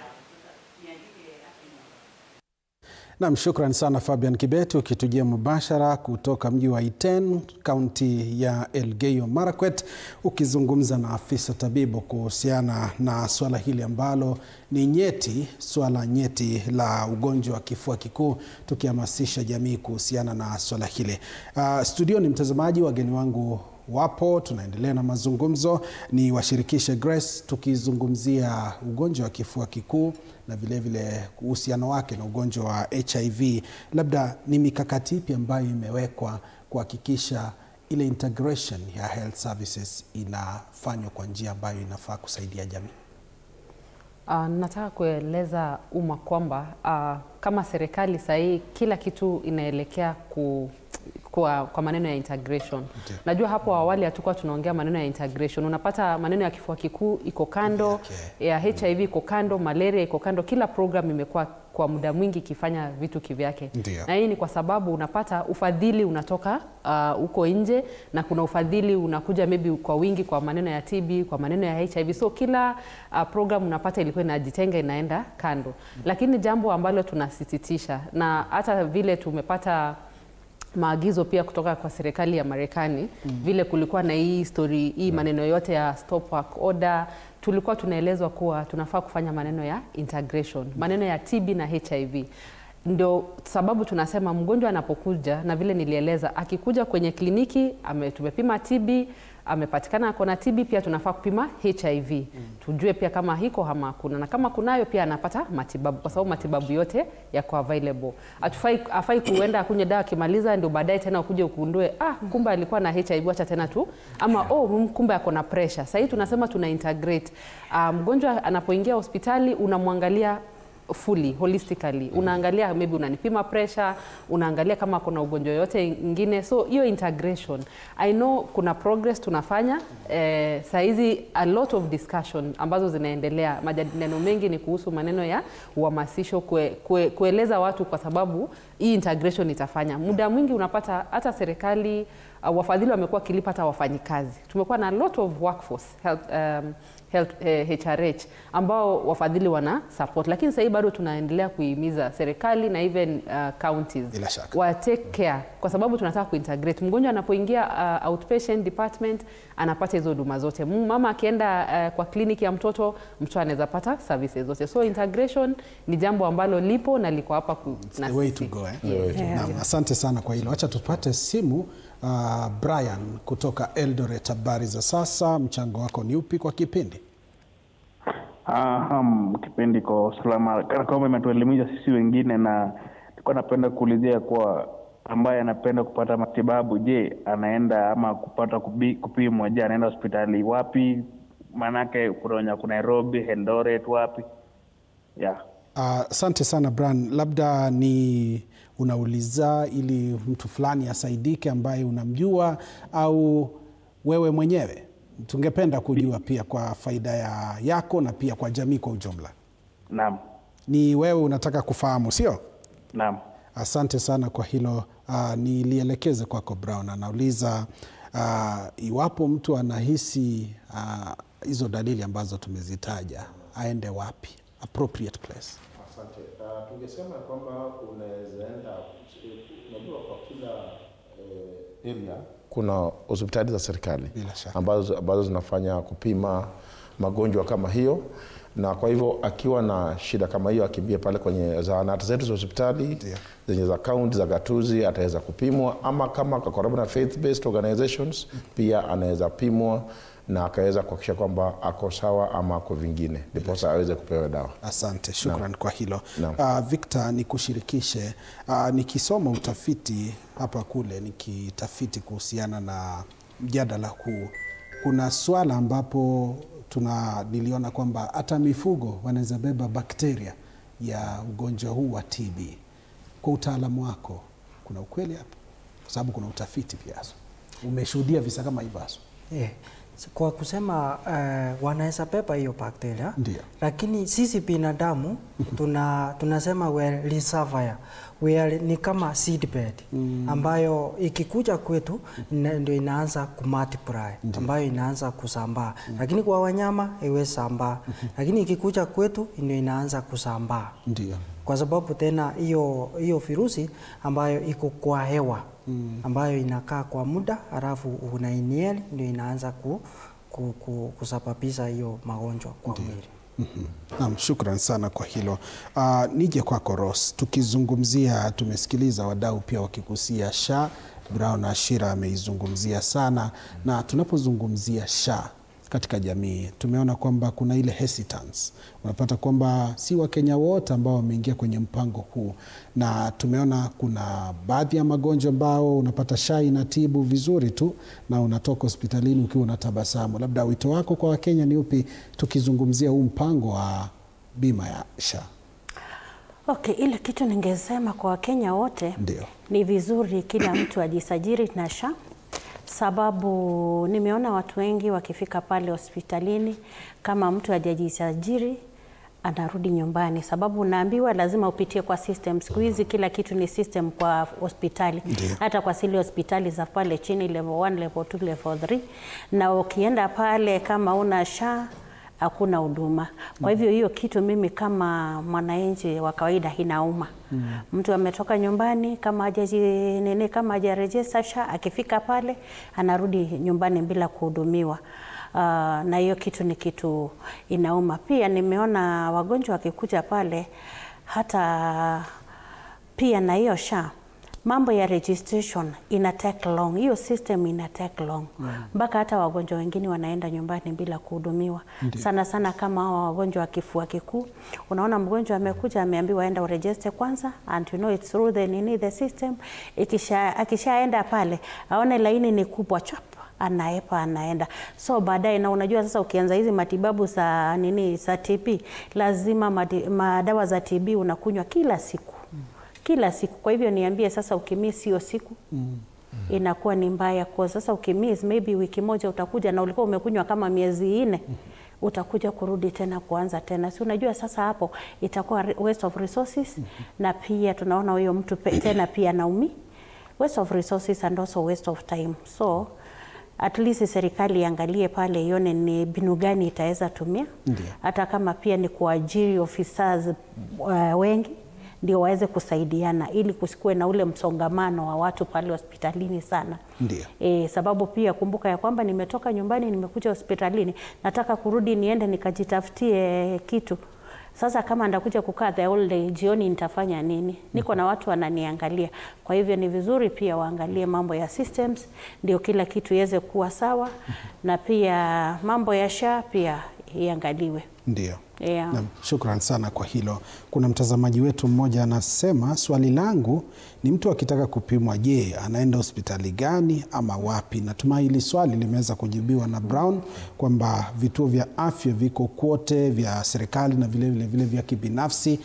Fika kile ambacho unahisi kwamba kitamudu, kitaweza kuafikia matakwa yako, haswa kigharama, kwa sababu tunaelewa fika za serikali ndio unaweza pata bila malipo, lakini ukienda katika kituo cha kibinafsi basi huenda ukagharamika, na ni vizuri pia ujiandae kisaikolojia kwa masuala kama hayo. Na vile mtazamaji, tunahakikisha tunakupa ushauri tunapoendelea kuzungumzia masuala haya mchana huu wa leo. Ni kupe swali Grace, labda kuna jambo kuongezea jambo lenye dadangu amesema pale kuhusiana na mambo ya registration kwa mambo ya SHA. Unajua Joash, serikali ilitumia hela mingi sana kuprocure a system inaitwa Digital Health Authority. Kazi ya hiyo system ilikuwa ni kwamba inafaa kuhakikisha kwamba kuharakisha to accelerate registration ya wagonjwa kwenye SHA.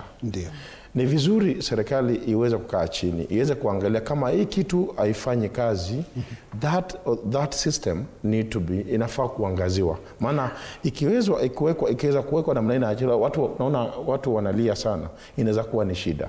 Kwa hivyo ni changamoto kwa Digital Health Authority ikae chini, iweze kuangazia kama hizi miundo, hizo system zake kama ziko chini, waweze kuangalia. Maana serikali tunajua ilitumia pesa mingi kuweka hiyo system.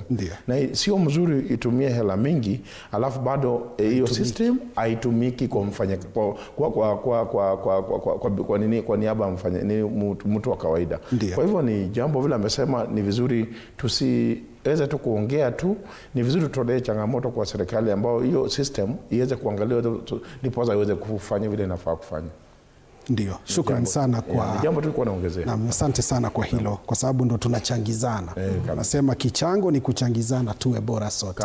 Shukrani sana. Nisome jumbe hapa watazamaji wetu kwenye YouTube. Wanasema looking forward to learn about TB and its relation with HIV. Anasema anaitwa Moses Abwao. Mwingine hapa anasema how can we ensure that TB victims are not isolated in the community? Swala hilo Moses tumeliangazia kwa kina sana. Purity Mwelu anasema serikali inapaswa kutenga bajeti ya kutosha kwa kupambana na magonjwa ya kuambukiza kwani kuwekeza kwenye kinga na udhibiti kunachangia jamii kuwa yenye afya bora. Asante sana Purity Mwelu.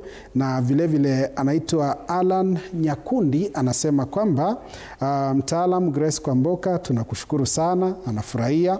Na vile vile nikiangalia hapa anasema wahudumu wa afya ya umma wanahitaji kupewa PPE za kutosha, kwani ndio wako mstari wa mbele katika uchunguzi wa waliokaribiana na wagonjwa wa TB na kutoa elimu ya afya katika jamii.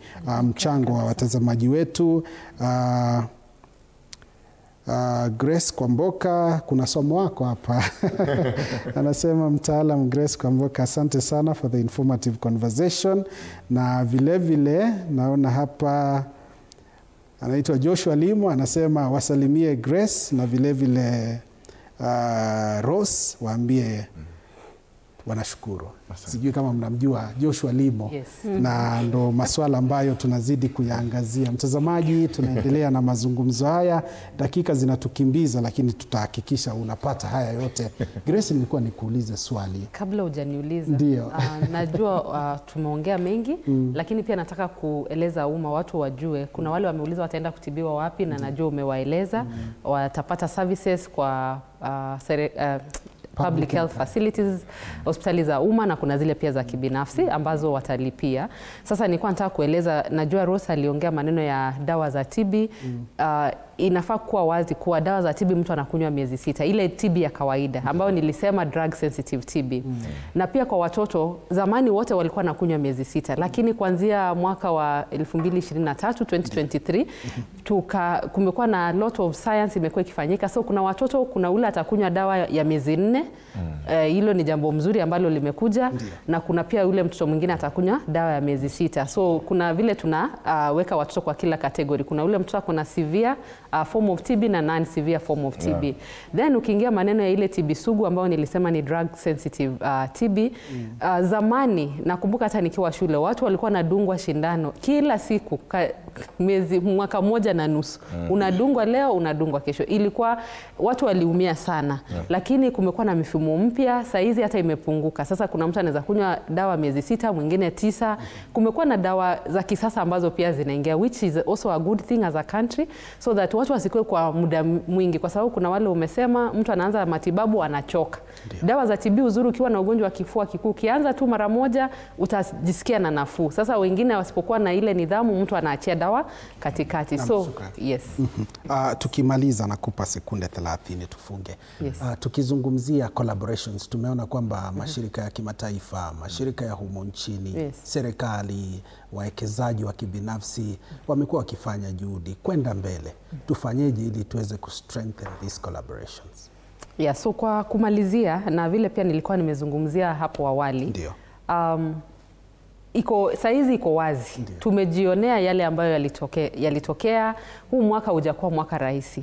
Kwa sababu watu wengi, hata wafanyikazi, wale healthcare workers, watu wengi sana wameathirika. Lakini kama nchi, na vile nilikwambia, ndio kuna hatua ambayo imepigwa, lakini bado tuna idadi kubwa, 40%, kuna wale watu bado tunakosa. So kama serikali kusonga mbele, tunahitaji kuallocate budget. Ndiyo. Kuenda mbele, kwa sababu tumeongelea pia maneno ya integration. So hata budget zikifanywa kwenye national government, budget zikifanywa kwenye county government, allocation inafanywaje kwa maneno ya afya. Na especially maneno ya kifua kikuu, maneno ya HIV, maneno ya malaria. Hilo ni jambo moja tunafaa kuangalia, kwa sababu wafadhili wanaenda wakipunguka. Tumekuwa na wafadhili wengi kwa muda mwingi. Lakini sasa sisi wenyewe kama nchi Kenya inafaa angalio maneno bajeti ikue ya kutosha, so that watu wakikuja hospitali dawa zinaendelea kuwa, tusitegemea wafadhili watanunua dawa, wataleta neti, dawa za ARV zitakuwa. Tunafaa wenyewe tuanze kujiangalia, tuone vile budget itakuwa ya kutosha, so that watu wanaweza enda kupata hiyo matibabu. Jambo lingine pia ni kuhamasisha umma, na najua through the support of the CHPs kumekuwa na uhamasisho mwingi unaendelea kwenye community, kwa sababu tusipoangamiza pale kwa community, hii TB itaendelea kusambaza. Yeah, so tuna encourage that watu waendelee kuhamasishwa, kwa sababu kuna mwingine hata hajasikia. Ukisema maneno ya kifua kikuu anafikiria ni kulaaniwa. Kuna hata watu tumepata mtu ameacha dawa anasema ni dini. Alikuwa anaenda kwa kanisa ameombewa dawa, kifua kikuu imeisha, na hiyo tunajua si ukweli. So integration has to work. We need to work with other private sector, kwa sababu kuna hospitali za kibinafsi, kuna zile companies za madawa. Tunafaa kuangalia how we need to integrate na hao. Asante. Shukran sana. Hiyo imefunga. Niwape sekunde 30 tafadhali. Brown. Ndio wako Kenya. La director nikute huko. Naam, asante. Mimi nilikuwa na mambo mawili tu. Upesi. Tunasema ni bora kukinga kushinda kutibu. Ninaomba kila serikali yetu iweze kuwekeza katika hali ya kukinga. Tukiweza kukinga TB, tuweze kuweka ile mikakati ambayo inaweza kufanya pale katika jamii yetu, utaweza kupata kwamba makali ya TB na malaria na typhoid na cholera zitarudi chini. Na nchi itakuwa na nguvu na tutakuwa na pesa katika economy ya kuweza kufanya mambo mengi. Asante. Shukran sana Brown Ashira. Ndio yako ya mwisho Victor? Na mimi nasema kwamba kuhamasisha umma kwamba kuna dalili hizi ambazo tumesema wahakikishe kwamba wakati wanasiona watembelee hospitali. Na kitu kingine tunaelimisha ama tunahimiza serikali iweze kutrain more staff wenye wanahudumia hao wenye wako na kifua kikuu. Asante sana. Rose, kauli yako ya mwisho sekunde 30. Okay, naweza sema hivi. Tunafaa kujua ya kwamba TB inatiba na afya yako ni jukumu lako wewe mwenyewe.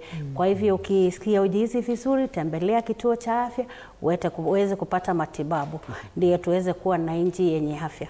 Naam, shukran sana. Mtazamaji ambaye amezungumza mwisho ni Rose Mbithe, mhudumu wa afya nyumbani CHP. Asante sana kwa kufika. Asante sana. Victor Ongeri, afisa tabibu kutoka The Karen Hospital, asante sana kwa kufika. Na vile vile tumekuwa naye Brown Ashira, afisa wa afya ya umma na vile vile katibu mkuu wa muungano wa maafisa wa afya ya umma. Shukran sana. Nashukuru. Na vile vile mtazamaji, tumekuwa naye Grace Kwamboka, mtaalamu wa TB na vile vile HIV, na ni mtaalamu kutoka Center for Health Solutions Kenya. Asante sana. Thank you. Na mtazamaji, pia tukushukuru ukiwa pale nyumbani kwa kuzungumza nasi na vile vile kufuatilia kipindi. Shukran za dhati, na pia ni washukuru wote ambao wamefanikisha kipindi hiki cha TV47 Matukio wakiongozwa na Willy Gitau. Asante sana, na tutazidi mtazamaji kukutaarifu mengi zaidi kadri muda unavyozidi kusonga. Wanakwetu wananiita Joash Onsare. Mwendo wa saa 7 takuwa narejea ni kufahamisha mengi zaidi.